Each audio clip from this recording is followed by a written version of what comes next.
first pool bonding at first time mag-swimming ng mga housemates sa loob ng bahay ni Kuya. In-enjoy nila, grabe. Tumatak talaga sa kanila ang happenings na ito. Kitang-kita ang tuwa sa kanilang galaw at mukha. Ay natin pag-uusapan sa video ito, and pa-subscribe for more PBB Collab 2.0 updates. Maraming salamat. Hindi ba nakapag-swimming ito ngang si Carmel dahil baka daw datnan siya? Syempre, hindi naman nagpahuli ang lahat ng housemates na talagang in-enjoy ang swimming sa loob ng bahay ni Kuya at first time nilang gawin ito.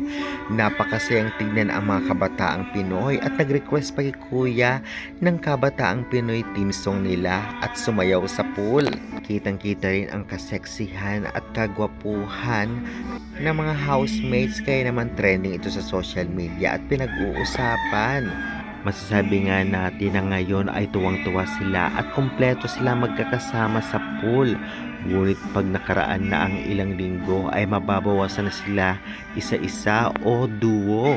Kaya naman syempre memories ito para sa kanila, kaya in-enjoy na nila. At pinayagan naman ito ni Kuya. Nagtanong pa nga ang ilang housemates kung bawal maligo at ang sabi ni Kuya, wala naman daw siyang pinagbabawal na maligo sa pool. Kaya naman syempre sugod agad ang housemates. Kaya congratulations housemate, i-enjoy nyo lamang yan sa loob ng bahay ni Kuya, kabataang Pinoy.